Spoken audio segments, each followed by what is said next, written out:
Steve. Thank you, Chad, for your help. It's great to see so many friends here, including a number of people from the Cleveland Civil War Roundtable. I want to acknowledge our president, Bob Pence, who's in the back there. Will you wave, please, Bob? If you're interested in Civil War history in particular, as a number of us are, I hope you'll speak to Bob or me afterwards, or just please look up clevelandcivilroundtable.com. Terrific organization.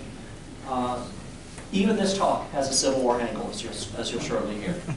But it's great to be back again for my third appearance before the World War Forum. Many thanks, Steve, for your hard work in keeping the forum going and for asking me back, which is wonderful. I do appreciate it. General Douglas MacArthur was the most prominent Army officer in the successful U.S. island-hopping campaign across the Pacific during World War II.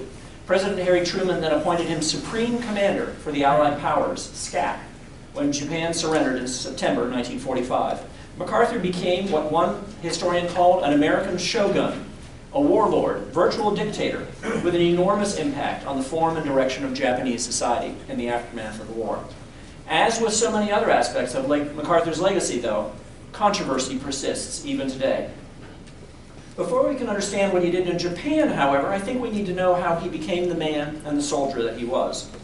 Douglas MacArthur was born on January 26, 1880, at Fort Dodge in Little Rock, Arkansas.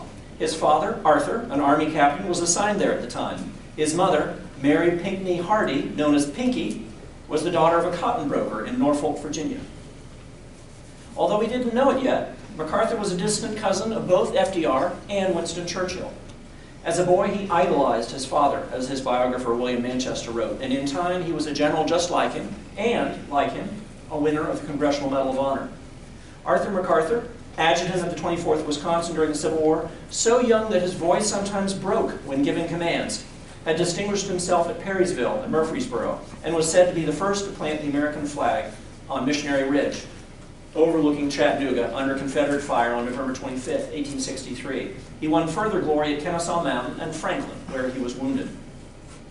After briefly returning to civilian life, Arthur MacArthur rejoined the Army and went on to a distinguished career in the Indian Wars, and eventually is the top U.S. Army officer in the Philippines during and after the Spanish-American War. He clashed there, however, with a certain Ohioan known as, any guesses? William Howard Taft, actually, who was the civilian governor of the Philippines at the time, appointed by the McKinley administration. And Arthur MacArthur's career had stalled by the time Taft became president in 1909, so he resigned. Lieutenant General Arthur MacArthur died mid-speech at a reunion of his old regiment in Milwaukee in September 1912.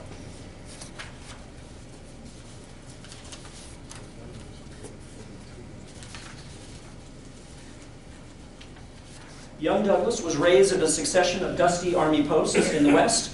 He liked to say, perhaps even truthfully, my first recollection was that of a bugle call. MacArthur attended West Point and did well, despite severe hazing by Southern cadets who resented his father's Civil War service. He graduated first in his class of 94 cadets with one of the top 3 GPAs in West Point history. Robert E. Lee was one of the others.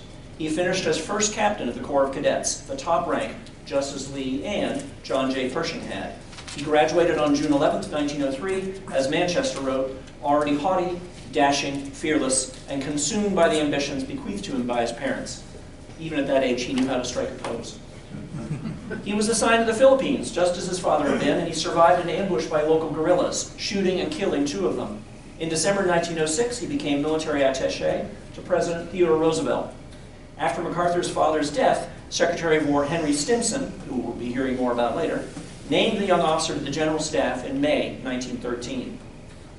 He returned to Washington but also had occasional field assignments, including as a spy in Mexico after the U.S. seized Veracruz. For his courage and determination, he was recommended for the Medal of Honor the first time. With World War I looming, he worked on mobilization plans with the Assistant Secretary of the Navy, a young New Yorker named Franklin D. Roosevelt. You'll hear more about him later. And MacArthur was appointed to the staff of the new Secretary of War, Newton D. Baker, who had as a former job, Mayor of Cleveland. Very good. You guys know your history. Once in France and serving with the American Expeditionary Force, MacArthur clashed with General Pershing's staff. He once told a fellow officer, "It's the orders you disobey that make you famous." He demonstrated considerable planning and administrative ability, insisted on repeatedly going over the top and into combat when he could easily have safely remained at headquarters. He received the Distinguished Service Cross for, quote, coolness and conspicuous courage, unquote, and no fewer than 7 Silver Stars, winning the nickname the D'Artagnan of the AEF. Newly promoted Brigadier General Douglas MacArthur was named to command the 84th Brigade, but continued going into combat personally. He was twice wounded during the war, earning 2 Purple Hearts, as well as 19 medals from France and other Allied nations. He was again recommended for the Medal of Honor, again unsuccessfully, but even without it, he was the most highly decorated American soldier of the war. Another young officer wrote home that MacArthur was the bravest man I ever met. Any guesses who that officer was? George Patton? George Patton. Boy, you guys are good. After a brief stint on occupation duty in the Rhineland, MacArthur returned home and was soon named superintendent of the U.S. Military Academy at West Point.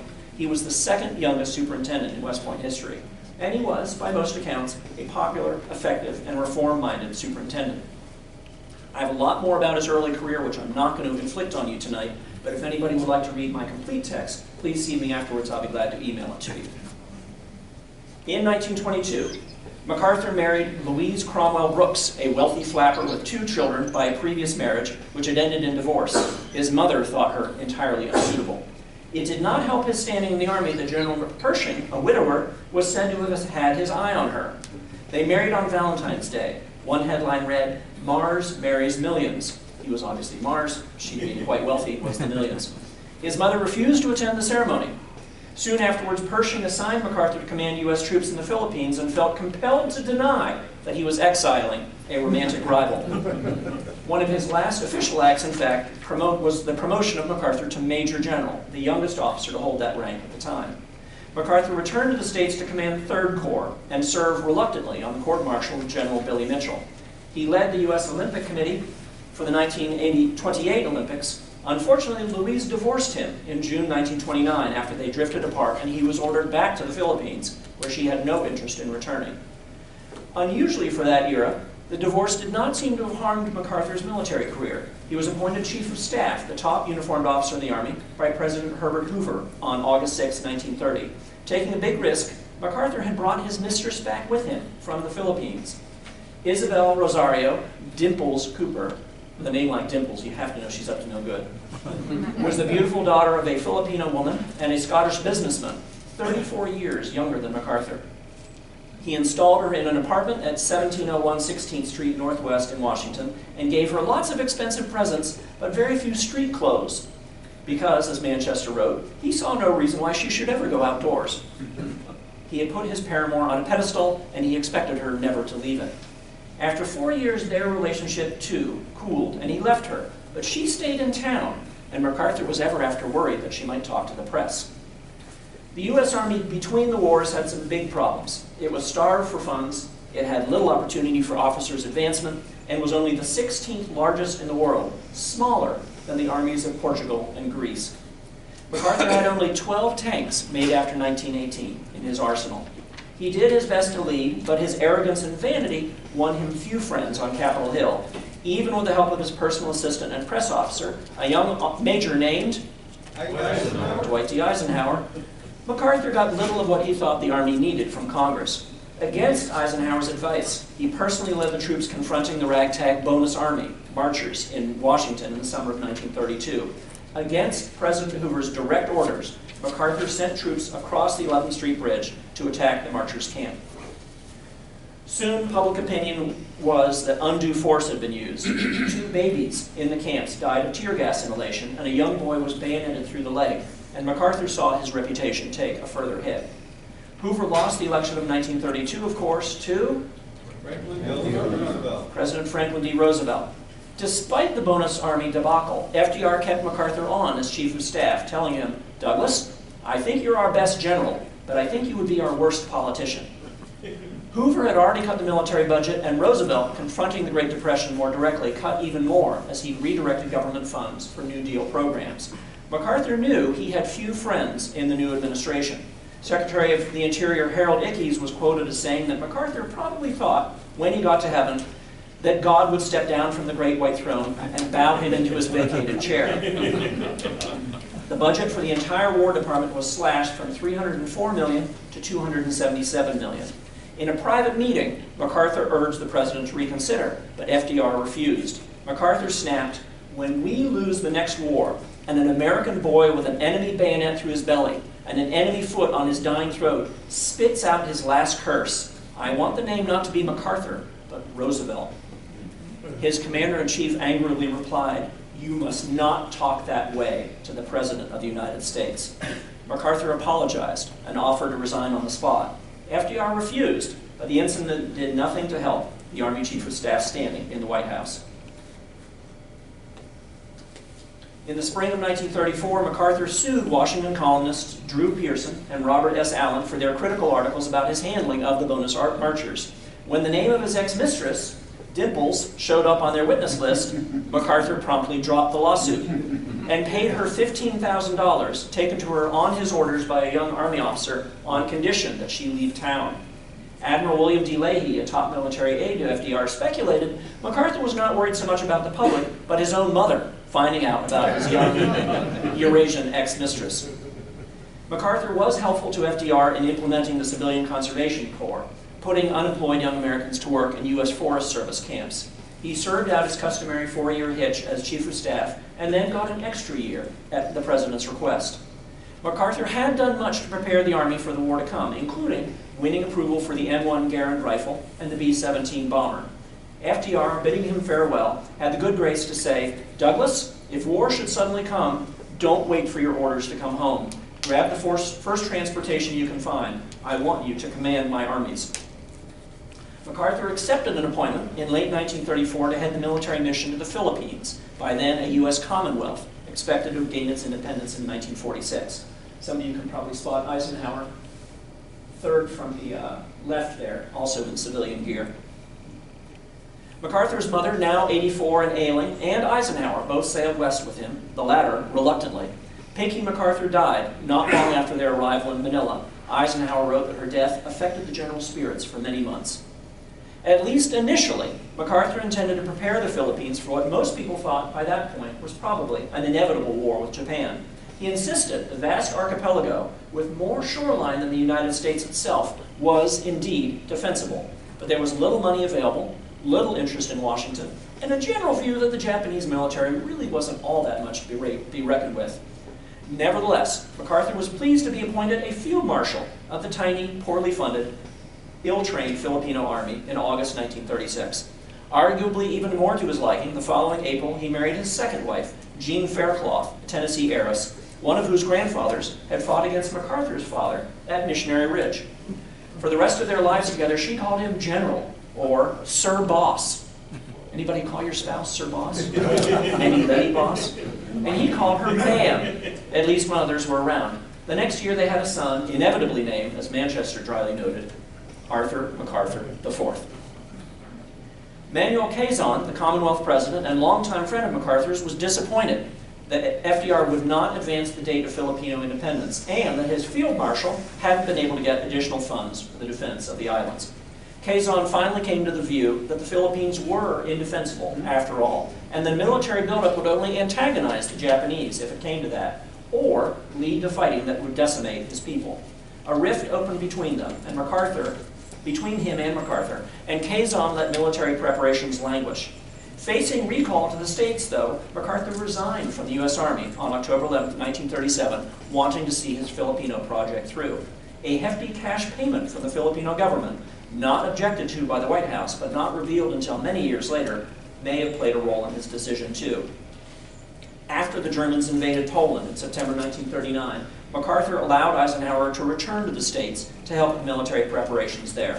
Some historians believe that Eisenhower had, by then, lost any remaining respect he had for MacArthur.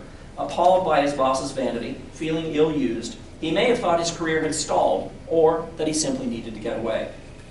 In July 1941, Roosevelt, seeing the looming threat in the Pacific, perhaps even more clearly than MacArthur, reinstated him, promoting him to 3-star general and placing all U.S. and native forces in the Philippines under his command. MacArthur assured anyone that would listen that he could and would defend the Philippines, come what may. Given a War Department warning of possible imminent Japanese attack on November 27, 1941, marked that date, he replied, quote, "Everything is in readiness for the conduct of a successful defense in the Philippines," unquote. On December 7th, 1941, however, 6 hours after receiving word of the stunning Japanese attack on Pearl Harbor, MacArthur had done little to prepare for an attack on the Philippines that he by then, apparently, if unrealistically, hoped would never come. U.S. warplanes at Clark Field, parked almost wingtip to wingtip, were almost all destroyed by Japanese air attack. In coming weeks, he was clearly unprepared, both logistically and tactically, in meeting Japanese landings on Filipino beaches. Unable to stop the steady Japanese advance, he withdrew to the island fortress of Corregidor at the entrance of Manila Bay, but it was no use. Of 142 communiques he issued in the early months of the war, 109 mentioned only one soldier by name. Any guesses? MacArthur himself. It was there that he earned the GI's acid nickname, Dugout Doug, which he would never shake, despite later exposing himself to enemy fire several times. A staff study in 1944 revealed that unlike in World War I, he was neither liked nor respected by most of his troops in the Pacific. Despite promises from President Roosevelt and the War Department of imminent relief for the besieged American and Filipino garrison, and the 4th star which MacArthur was then awarded, the Japanese blockade of the islands could not be broken, and the Japanese advance not stopped by the limited and overstretched American assets available.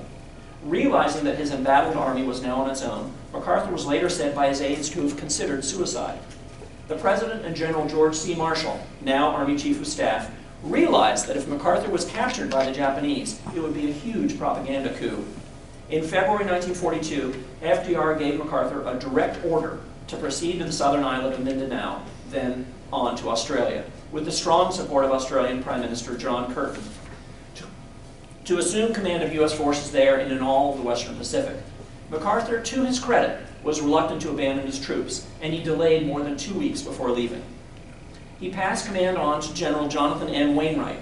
Then MacArthur, his wife, their 5-year-old son, and a handful of aides left the Philippines aboard the torpedo boat PT-41 and 3 of her tiny sister ships. After less than a month, the embattled forces he left behind, outnumbered, trapped, starving, raised the white flag. It remains the largest mass surrender of U.S. forces in history. In Australia, MacArthur vowed, "I shall return." Gary Larson with The Far Side had a slightly different view of the event. If you can't read it, some of the other options he's considering are, "Well, I have to go. I'm out of here. I'll be back in a jiffy. I shall be sure to write. And see you later, alligator." Instead, he said, famously, "I shall return." But he soon learned that the already evolving U.S. and British commitment to conquer Nazi Germany first, before Imperial Japan, meant that it would be years, rather than months, as he had hoped, before he came back.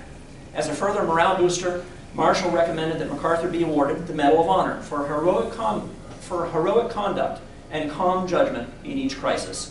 FDR approved it over Eisenhower's objection. MacArthur was pleased, of course. Much to his discredit, however, behind the scenes, he opposed the medal being awarded to the officer whom he'd left in charge in the Philippines, General Wainwright, believing he hadn't fought hard enough after MacArthur left. Wainwright, who had endured 3 terrible years of Japanese captivity, was not approved for the medal until after the war. But all that still lay in the future. For now, in early 1942, MacArthur began planning in earnest the war to defeat the Japanese. He knew, first and foremost, that he had to safeguard the vital American and British ally in the Southwest Pacific, Australia.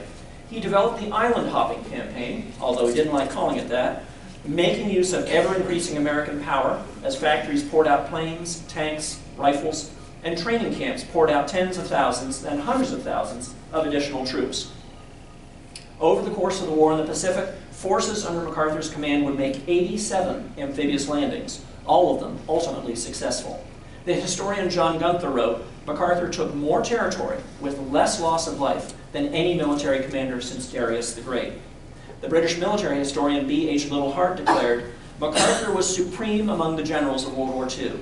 His combination of strong personality, strategic grasp, tactical skill, and vision put him in a class above other Allied commanders in any theater."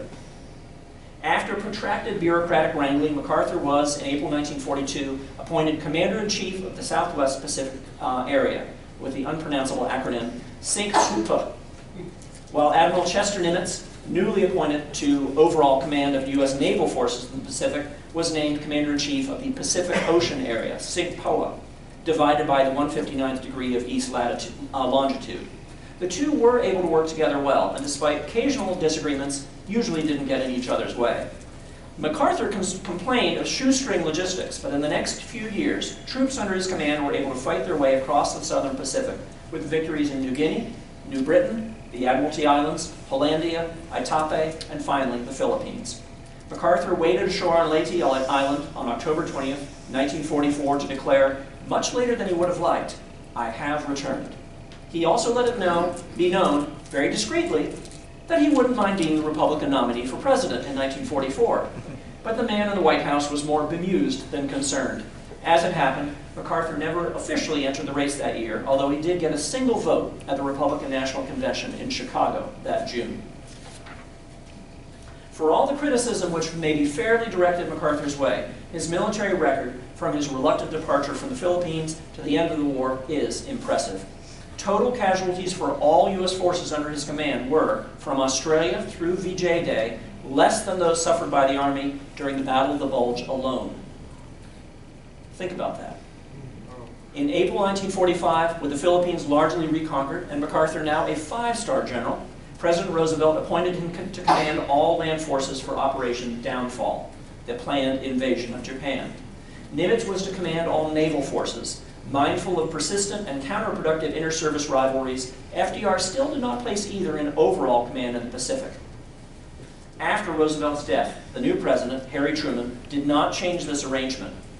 With the stunning twin atomic bombings of Hiroshima and Nagasaki in early August 1945 and the subsequent Japanese surrender, Truman consulted with Allied leaders and appointed MacArthur as Supreme Commander for the Allied powers, thereafter and widely called SCAP, in Japan. MacArthur was to become the de facto American shogun in the land of the rising sun. It was, at least in part, to ensure conservative support of the occupation on Capitol Hill in the face of very strong pressure to demobilize, and to keep the general off the presidential campaign trail 3 years later. Colonel Charles Tench, one of MacArthur's staff, led the first contingent of 150 American troops to land at Atsugi Air Base in Japan on August 28, 1945. Memories of Pearl Harbor, the Bataan Death March, and the many other examples of Japanese perfidy and barbarism were inescapable. No one knew if Tench and his men would be swallowed up in a flood of angry, defiant Japanese. But Tench and his men were politely welcomed, and soon the way was paved for SCAP's arrival 2 days later. Soon apprised of near famine conditions in some parts of the country, MacArthur ordered that occupation troops eat only their own rations and not take food away from the civilian populace. He canceled proposed curfew and martial law decrees, intending to send a signal of confidently benign rule from the outset. MacArthur presided over the war-ending surrender ceremonies aboard the battleship USS Missouri, anchored in Tokyo Bay on September 2, 1945. He told the assembled Navy sailors, Allied brass, Japanese diplomats, and senior officers, "We are gathered here, representatives of the major warring parties, to conclude a solemn agreement whereby peace may be restored." After which, he would be taking all necessary dispositions to ensure that the terms of surrender are fully, promptly, and faithfully complied with. After the surrender documents were signed, he announced to the world, "Today the guns are silent. A great tragedy has ended. A great victory has been won. The entire world is quietly at peace." It wasn't, certainly not everywhere, but MacArthur had made his point. Although the Allied demand of Imperial Japan, just as it had been of Nazi Germany, was for unconditional surrender, Truman had decided after the atomic bombings that the Japanese might be allowed to save face and to keep their emperor, still regarded by most as divine. Keeping the emperor under the American thumb, at least in the short term, would help ensure cooperation for the remnants of the Japanese military and society at large. His Imperial Majesty was then 44. A marine biologist at heart, Hirohito had served as regent for his mentally ill father, the Emperor Yosehito, beginning in 1921. Upon taking the chrysanthemum throne in his own right 5 years later, he had chosen the term Showa for his reign. Anyone know what Showa means in Japanese? Bright peace. It had been, however, neither bright nor peaceful. The emperor's role in permitting, even encouraging, Japanese aggression before and during World War II remains controversial, even now. Polls showed that many Americans in 1945 thought that he ought to be executed for war crimes. Certainly Hirohito was not an all-powerful monarch, and there were those in the Japanese military regime who might have held him prisoner or even killed him had he called for peace sooner than he did to the Supreme War Council in August 1945, when the shocking news came of the near destruction of both Hiroshima and Nagasaki. Now, having given his blessing to this previously unimaginable surrender, the emperor told his aides that they must, quote, trust the enemy commander with a firm trust in his soldierly spirit and leave everything to the victor, unquote.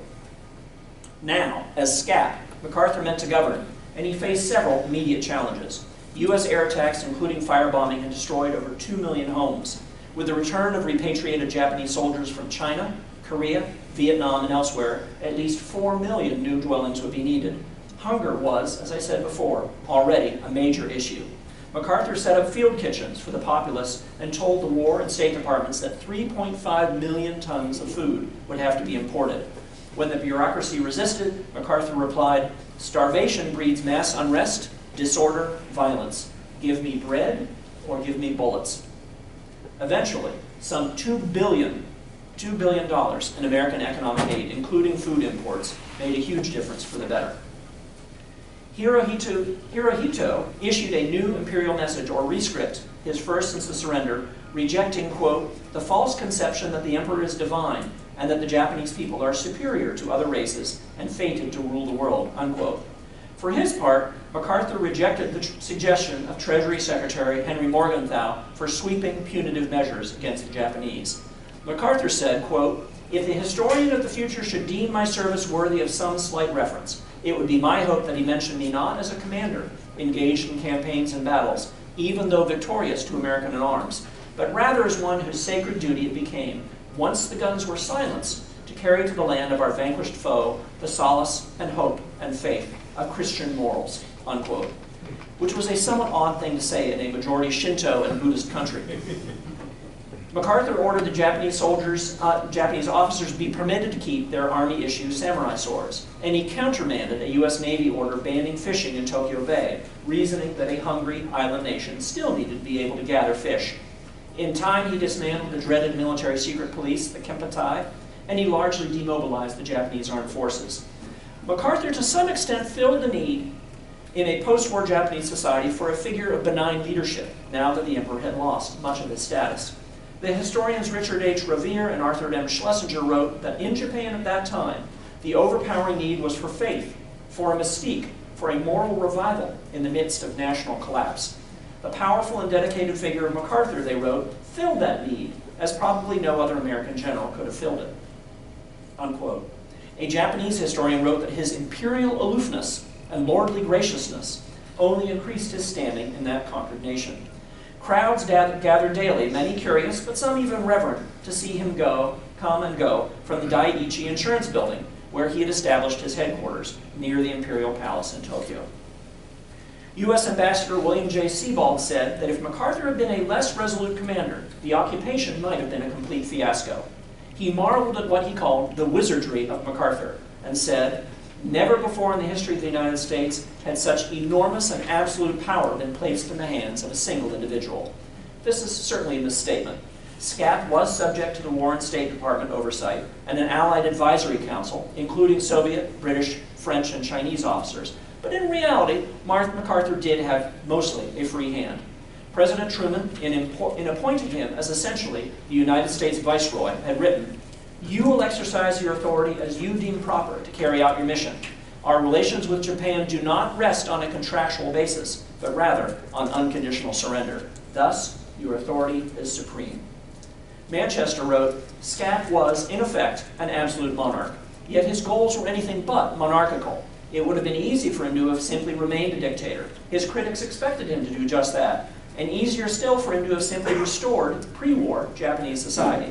Instead, he was taking a line so liberal that it would have cost another officer his commission.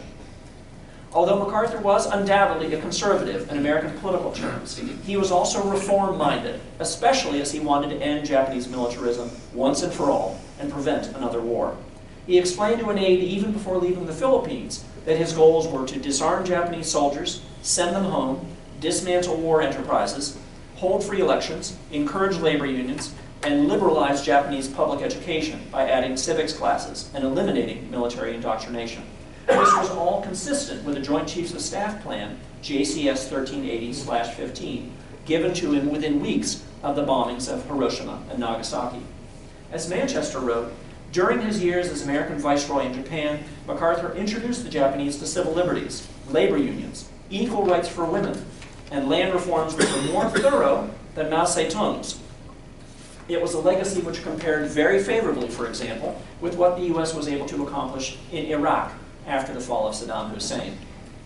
As SCAP, MacArthur paid attention to matters large and small. He permitted U.S. servicemen to fraternize with the population, and prostitution boomed. As he told an aide, "My father told me never to give an order unless I was certain it would be carried out. I wouldn't issue a no fraternization order for all the tea in China." He decided to dismiss all members of the Diet, or Japanese National Legislature, who were members of ultra-conservative militaristic groups, and he saw it through, even when the cabinet threatened to resign. He insisted Japanese newspapers print every SCAP message in full. Although there was still some limited censorship, freedom of the press was far greater than it had been at any time previously in Japanese history. MacArthur insisted that Japanese communists, released from prison at the end of the war, have the same rights as anyone else, a key lesson in democracy for the Japanese people. Habeas corpus was established. Train service, public health gradually restored. The giant zaibatsu, or industrial combines, were broken up and demilitarized. Labor unions were empowered as never before, and provincial governors began to be elected locally, rather than be appointed by the national government. MacArthur wrote in his memoirs that, quote, "I had to be an economist, a political scientist, an engineer, a manufacturing executive, a teacher, even a theologian of sorts," unquote. Perhaps this had something to do with a Japanese commentator who said simply, "We look to MacArthur as the second Jesus Christ." Less blasphemously, much less ridiculously, a SCAP spokesman said, "We must restore dignity, security, and self-respect to a warrior nation which has suffered an annihilating defeat." MacArthur himself said his goal was simple. He was not concerned with how to keep Japan down, but how to get her back on her feet again. "We shall not do for them," he said, "what they can do for themselves." The deep-rooted social cohesion and discipline of Japanese society served it well in the immediate post-war years. One Japanese historian wrote, "To the Japanese there was a large measure of self-gratification and comfort in conforming to an exacting set of new rules." Manchester wrote, "The very qualities which made the Japanese a formidable foe sustained them now." American pop culture also had tremendous appeal after wartime austerity and relentless militaristic propaganda. SCAP's public standing only improved after a widely reported incident in which the general insisted a Japanese carpenter who was about to leave a Daiichi elevator in deference to him remain and ride up with him. The carpenter later wrote to him, "I've reflected on this courtesy for a whole week, and I realized that no Japanese general would have done as you did." By December 1941, the occupation was going so well, and there had been so little resistance to American authority, that MacArthur sent General Walter Kruger's 6th Army back home and reduced General Robert L. Eichelbarger's 8th Army to only essential personnel. An occupation force which had been projected to require 500,000 troops was reduced to about 200,000 in a country of 80 million people. A contingent of some 38,000 British, Australian, New Zealand, and Indian troops also reduced. American troops were well behaved, by and large, and did much to win Japanese public support by good works and helpfulness, encouraged, no doubt, by MacArthur's order that any American soldier who mistreated a Japanese citizen would be imprisoned for 5 years. MacArthur was remarkably careless about his own safety, even when warned that disgruntled Japanese ex-servicemen or radical communists might make an attempt on his life. He took the same chauffeur-driven route every day between the U.S. Embassy, where he and his family lived, and the Daiichi building, even after being encouraged to vary his route. When an aide asked if SCAP would mind if he carried a gun, just in case, the general said, "Suit yourself, just don't make a fuss." MacArthur turned down $1 million offer for his memoirs, wanting to focus on his work in Tokyo. Working 7 days a week, he didn't take a vacation for 5 years. When one of his staff complained that MacArthur was working him to death, the general replied, "What better fate for a man to die than in the performance of his duty?" He twice turned down invitations, not orders, from President Truman to visit the United States, which he had by then not seen for 8 years. His aides mostly admired him, but there were some exceptions. He was Sir or General to his face, but behind his back he was Mac, the old man, or, and no one quite seems to know why, Bunny. Bunny MacArthur, I love that. The Supreme Commander met with just about any notable American who made his or her way to Tokyo, including D-Day hero General Dwight D. Eisenhower in May 1946. MacArthur, perhaps envious of the swift rise of his former aide, once dismissively said that Ike had been, quote, the best clerk I ever had, unquote. Eisenhower in turn joked that he had studied dramatics under MacArthur for 5 years in Washington and 4 years in Manila. Among the Japanese, MacArthur would routinely meet only with the Prime Minister, the Chief Justice, and the leaders of the two houses of the Diet, the two houses. He also met with the Emperor twice a year. They first met just a few weeks after the ceremony aboard the battleship Missouri on September 28, 1945. Hirohito came to see MacArthur rather than the other way around, which shocked most Japanese. The Emperor was in a morning coat, MacArthur was in an open-collared summer uniform. After a half-hour meeting, MacArthur decided that the Emperor ought to be spared from prosecution for war crimes. He later said, I came here with the idea of using the Emperor more sternly, but I decided that he is a sincere man and a genuine liberal. He was impressed when His Imperial Majesty said, quote, I come to you, General MacArthur, to offer myself to the judgment of the powers you represent as the one to bear sole responsibility for every political and military decision made and action taken by my people in the conduct of the war. Now, to a more vengeful man, this would have been an entirely satisfactory admission of guilt, and more than sufficient to authorize a prosecution. But not MacArthur. He overruled the Soviet and British representatives in Tokyo and removed the Emperor from the list of suspected war criminals. The American public still also disapproved, but Undersecretary of State Joseph Grew, a former U.S. ambassador to Japan, agreed with MacArthur, and President Truman did not countermand the order. MacArthur had come to agree with Sir William Webb, the Australian Chief Judge of the War Crimes Tribunal, that extending immunity from prosecution of the Japanese head of state, even given his command responsibility for Japan's wars of aggression throughout Asia, was in the best interest of the Allied powers. One of MacArthur's aides noted, as Emperor and head of state, Hirohito cannot escape war guilt, but now he can be made a force for good and peace. But was that the best approach under the circumstances? I wonder. The Emperor had already renounced his own divinity. His son, Crown Prince Akihito, was 11 years old at the end of the war, old enough to take the chrysanthemum throne, perhaps with a regency, had his father been forced to abdicate, then tried, convicted, and executed for presiding over widespread and shocking war crimes and doing nothing to stop them.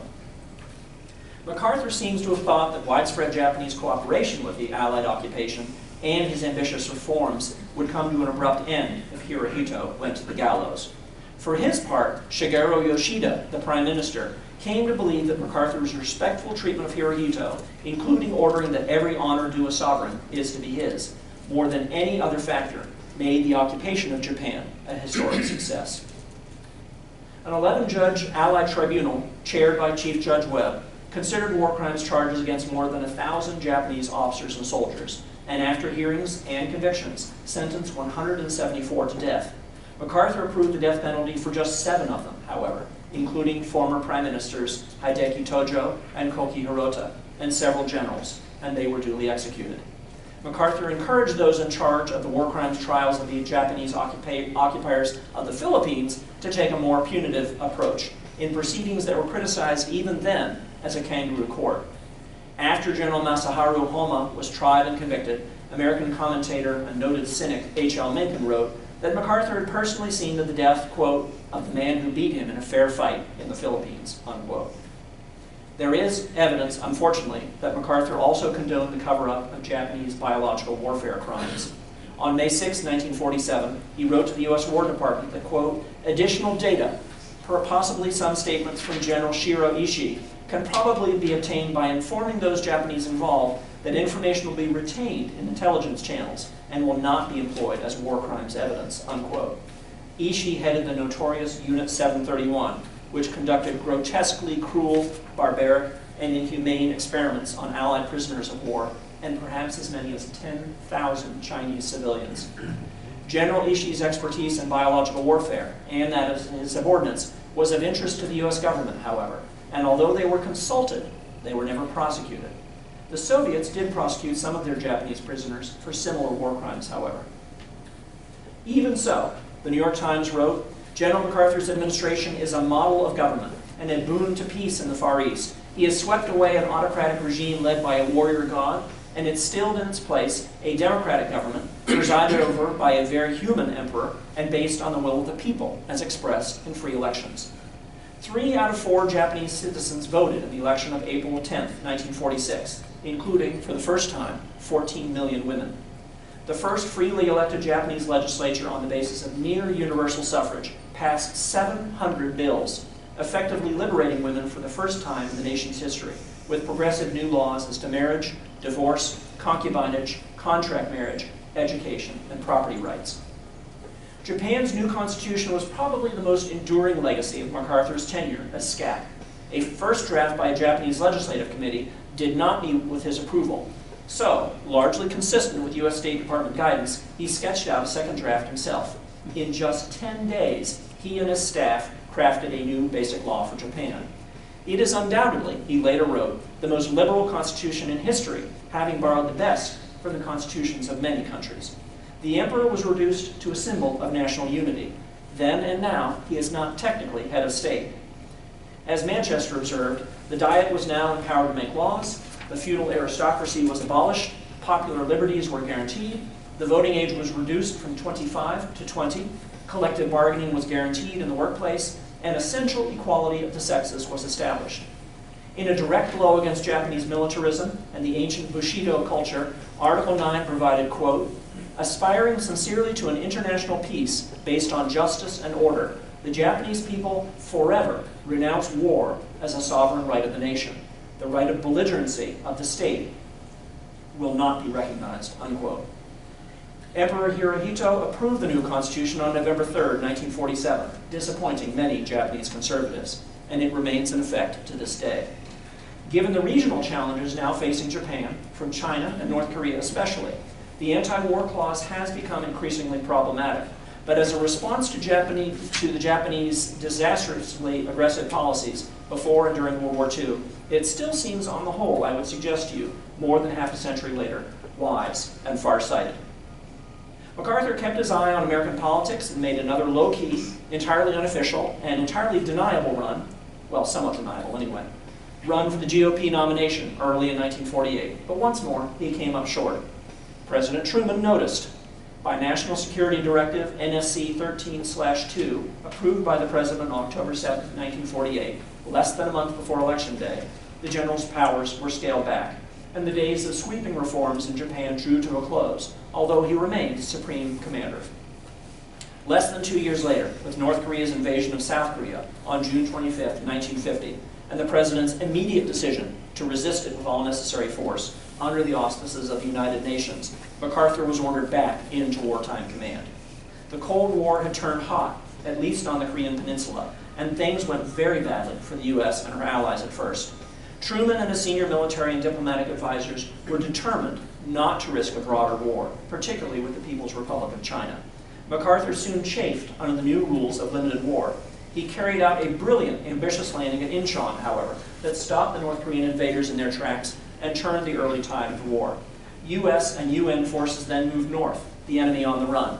At a conference on Wake Island in October 1950, the general assured the President that communist Chinese military intervention was unlikely, but he was quite wrong, disastrously so. The Chinese, unwilling to have an American ally right on their border, attacked in great numbers. They came in with both feet, as Truman said, soon undoing virtually all of MacArthur's gains. It got worse. MacArthur also conducted diplomacy and gave press interviews without authorization.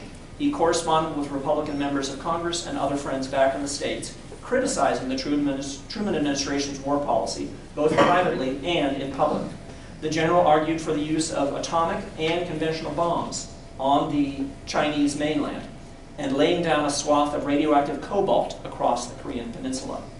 Finally, he went too far in his very public disagreements with the President.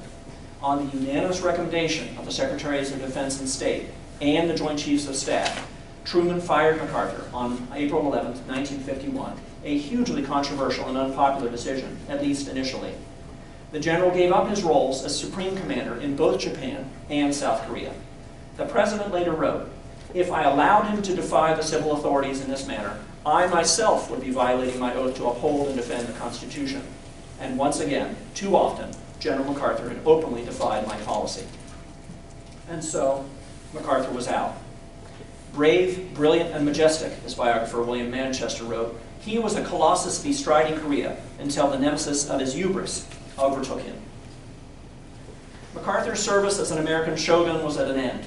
The Japanese press lionized him. Huge crowds turned out to bid him farewell. He still had ahead of him a triumphant journey to Capitol Hill to address a joint session of Congress, 3 days of not so triumphant, even damaging testimony before a Senate committee, yet another abortive run for the Republican presidential nomination, this time in 1952. A remarkable, memorable speech to the cadets at West Point in 1962, then retirement to the Waldorf Towers in New York City, writing his remarkably self-serving memoirs, and serving as an informal advisor to both John F. Kennedy and Lyndon Johnson. He told both of them to avoid a major U.S. military commitment in Vietnam, telling JFK, anyone who gets in a land war in Asia should have his head examined. Kennedy seems to have listened. Lyndon Johnson, not so much. In February 1964, MacArthur got a letter from former Prime Minister Shigeru Yoshida, noting, quote, how firmly your epical reforms have taken root in Japanese soil, unquote. MacArthur wrote in his reminiscences that he was glad to have an assurance that the design I left for the new Japan would endure long, long in the future. But he was not destined to see it. Just a few months later, within weeks of his meeting with the president, he died of acute kidney and liver failure at Walter Reed Medical Center in Washington, April 3rd, 1964, at the age of 84. He was laid to rest in a crypt in the old city hall of his beloved mother's hometown, Norfolk, Virginia. It is a remarkable irony of history that one of the 20th century's most notable warriors did so much to renew, rebuild, and restore one of his country's most implacable enemies. He was always a man of contrasts.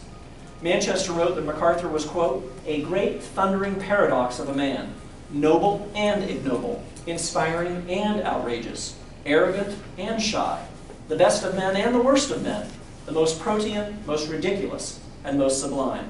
No more baffling, exasperating soldier ever wore an American uniform. His belief in a merciful God was genuine, yet he seemed to worship only at the altar of himself.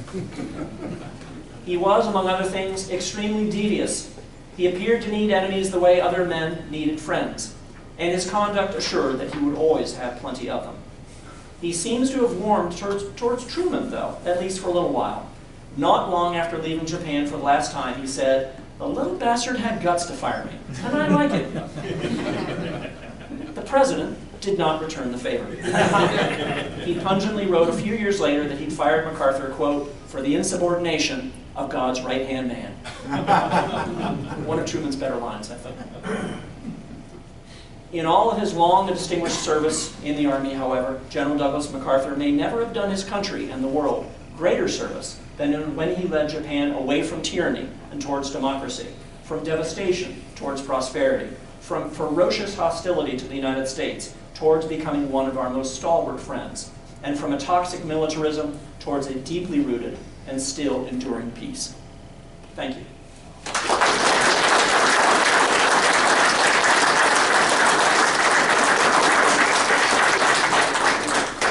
I'll be glad to answer any questions you might have. What were the principal differences of the way Japan came out of the war with MacArthur and how Europe came out of the war with nobody that anybody remembers that was the man? That's probably a topic for an entirely different speech. In a nutshell, I think it made a difference that Japan was still largely focused on following the emperor. He was still, until he renounced his divinity, considered divine.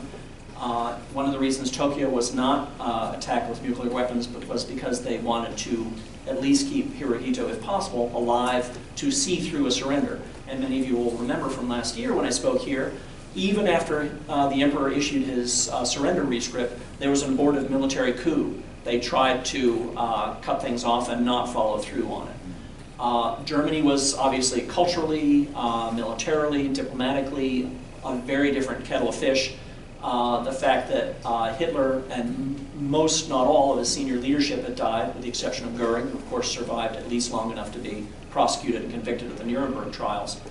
I think it meant that the Japanese, being a more homogeneous society and more cohesive and more willing to follow higher authority, be it from an emperor or a scap, was more willing to follow through and follow the plan that MacArthur set forth for them. The counterexample to that, unfortunately, is that Germany, as a nation, did much better about addressing its war crimes and acknowledging the evils of Nazism. Japan is still, I think, to some extent in denial about that, and there are still problems with Korea, China, and so forth about Japanese war crimes that the Japanese leadership has largely been unwilling to recognize. It also did not help that Hirohito, of course, remained emperor for many years to come, and I think that might have also prevented Japan from a more forthright reckoning with Japanese war crimes and militarism before the war. Well, the other thing, Japan didn't get divided up. That's part of it too. Much to the Soviets' disappointment.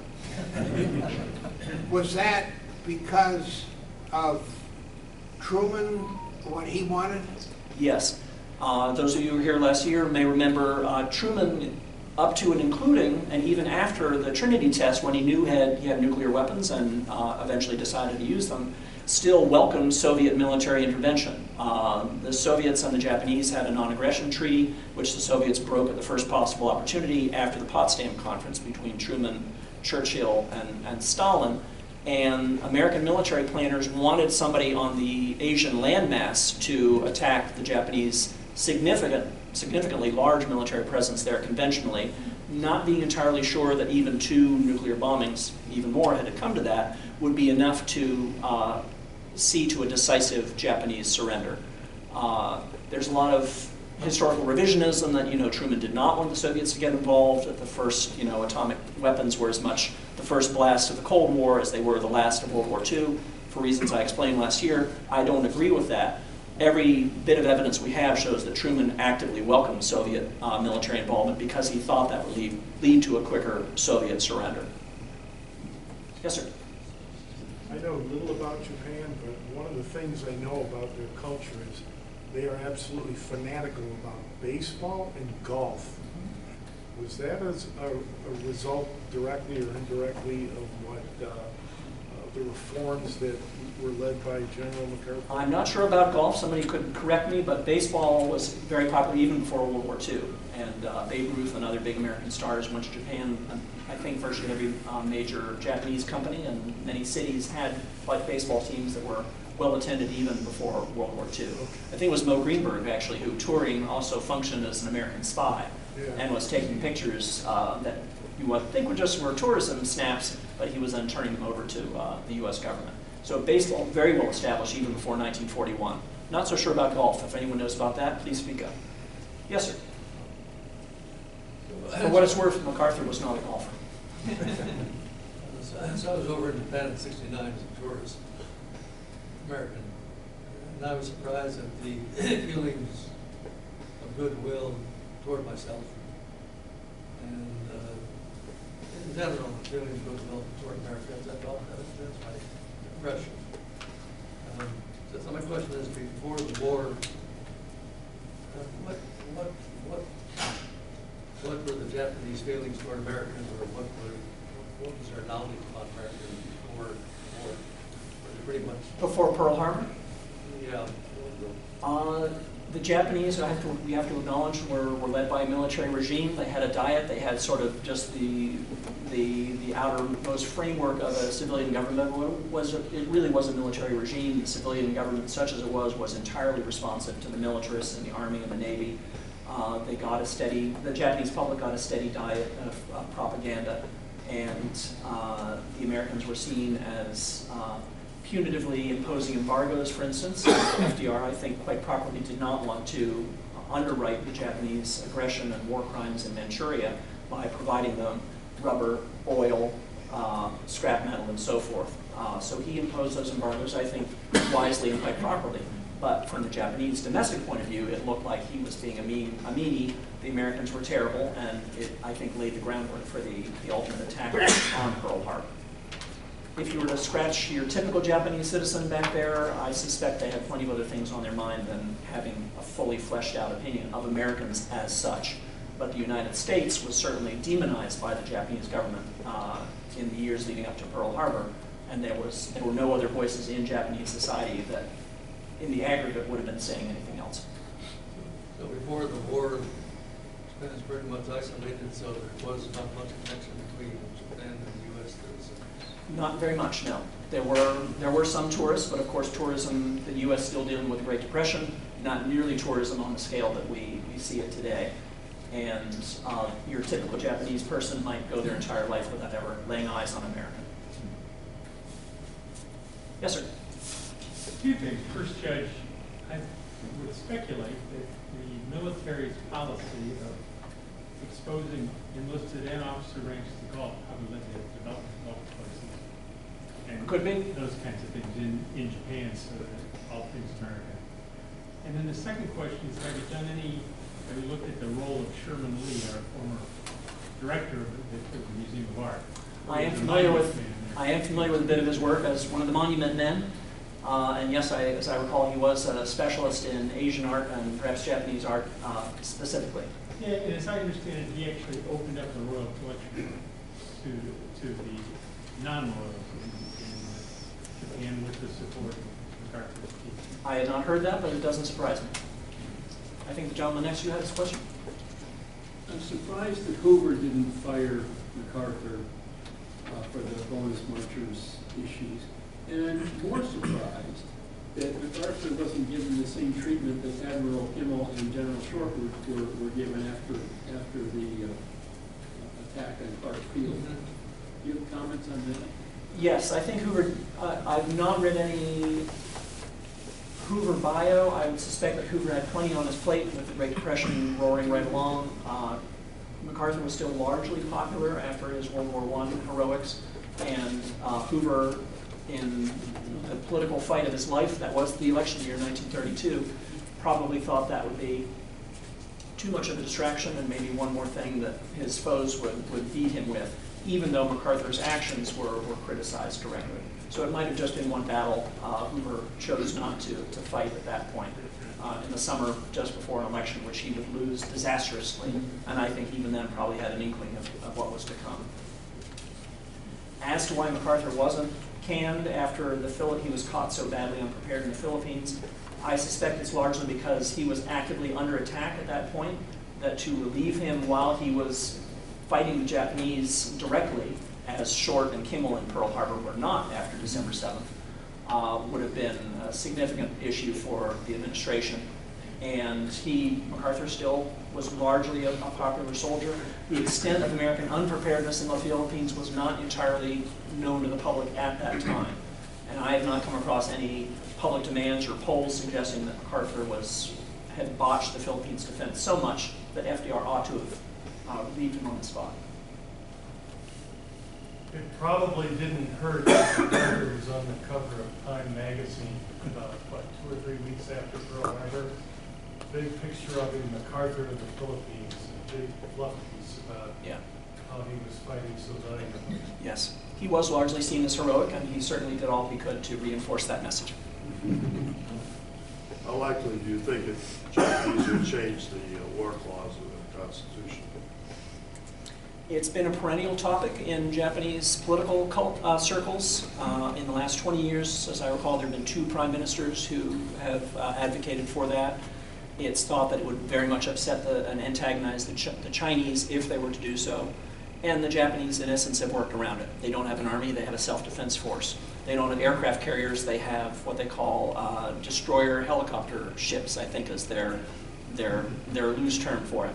Any layperson looking at them is going to say, those are aircraft carriers. And I believe Japan has now the 8th largest self-defense force in the entire world. So they have still forsaken the concept of aggressive war and war for territorial gain. But MacArthur and others were very careful to say that Japan does not by any means give up the right to defend itself. And even during the Korean War, within years of the adoption of the Japanese Constitution with the Peace Clause, many in Washington, D.C., George Marshall among others, were saying, we really need to build up the Japanese military because we should not be bearing the entire burden of peacekeeping in that region. Is it true that the culture of Bushido was kind of changed, turned to industry? They used all that force and everything that got the people all hopped up on Bushido, and they were able to use that same culture, feeling, and turn it to industry. That's why they've become such an industrial magnet. I mean, they've become huge. I'm by no means an expert on Japanese culture, but I think there's something to that. Many of you probably remember from back in the 70s and 80s when it looked like Japan was eating our economic lunch, and we saw images of, Japanese workers exercising almost like infantry squads before the start of every shift. And I think to some extent they did sort of supplement and sublimate militarism into economic activity. Yes, sir? MacArthur's relationship with Eisenhower improved after Ike, when Ike was in the White House? No. Short answer. MacArthur was never called by Eisenhower in 8 years to consult on military issues. JFK sort of brought him out of the woodshed in a way to consult with him and was quite deferential and respectful to him in a way Eisenhower, who knew much too much about MacArthur, going back to the 30s, never was. And of course, LBJ paid his respects in the very last month of MacArthur's life. But dime store psychoanalysis, I think MacArthur was bitterly resentful and envious of Eisenhower's rise. The jibe about, the best clerk I ever had is sort of a reflection of that. And Eisenhower, having seen too much and learned too much of MacArthur at his worst, including, I didn't include this detail, he would sometimes preen in front of the mirror for hours, getting his appearance just right. And Eisenhower saw him up close and personal for years in both Washington and Manila. And I think by the time he went back to the States in 1939, after World War II started, had very little use for MacArthur. Let me come back to you, ma'am, and give somebody else a chance. Yes, sir? Yeah, Japanese are the only people that on the planet that have ever experienced a nuclear bomb. What do you think that's done to their psyche? It certainly paved the way, I think, for their renunciation of aggressive war and militarism. It led them to do all they can to memorialize what happened at Hiroshima and Nagasaki. It also led, unfortunately, to a culture of victimhood that they have played upon in failing to come to grips with what led to Hiroshima and Nagasaki in the first place. It was only in the mid-90s, I've read, that the City Museum at Hiroshima added exhibits about Japanese militarism. Up to that point, it was almost as if the nuclear bomb was a bolt from the blue. What did we do to deserve this? And the Japanese public education system, after U.S. occupation stopped, largely went to teaching the Japanese typical students that it was an unfortunate event, that Japan had ambitions in the region that came to naught, but we didn't really do anything wrong. And you probably know Japanese prime ministers from time to time get in trouble for visiting the shrine, which includes convicted war criminals and those who any objective historian, I think, would say were war criminals, but it reinforces that message that sort of, we fought a war, it didn't turn out all that well for us, but okay, we didn't do anything all that wrong. One Japanese historian said not long after World War II that Japan didn't do anything different than any other country hasn't done over this great span of human history. It just so happened that they lost. Yes, sir? How important was the Korean War in reinvigorating the Japanese economy? I've not read anything about that. I don't believe that the Japanese economy was just 5 years after the war, was geared towards the production of war material. They were still dealing with the aftermath of the war, and to the best of my knowledge, it really didn't have anything to do with it. The U.S. and UN efforts were largely supplied logistically by the U.S. And we bring all sorts of stuff through Japan to supply Korea. certainly an important way station, and most of the troops who ended up fighting in Korea came, at least initially, from Japan, where they were certainly given a choice between very sleepy occupation duty and we need troops at the front right now. Option B became the priority. But I've not read that Japan played any significant economic role in the Korean War, which, unlike the TV show MASH, only lasted 3 years in its active phase. Yes?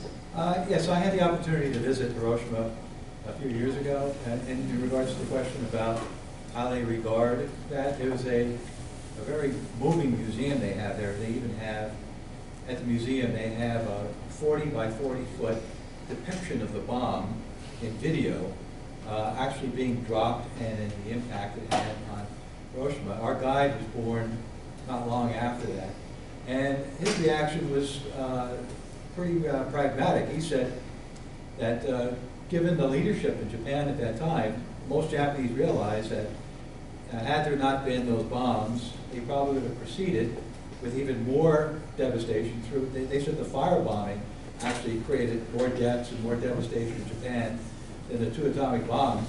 So they've more or less come to the realization that that was actually necessary to get the Japanese to eventually surrender. And he noted that the following, I think it was the winter of 45 going to 46, was one of the worst winters in Japanese history. They said had the Japanese still been fighting, it would have led to millions of deaths from starvation. So they've come to terms about that whole thing. They said it was an evil, but it had to take place. So it wasn't as much rancor as you would expect. The second thing if I may say, a year ago at this very podium, my argument was in essence that the atomic bombings were the least bad option open to Truman at that time. And as horrible as they were, and I don't deny that for a second, they were, under the circumstances, lifesavers. Many, many, many people did not die as a result of the 2 atomic bombings and Japan's very quick surrender, which most Allied leaders did not expect.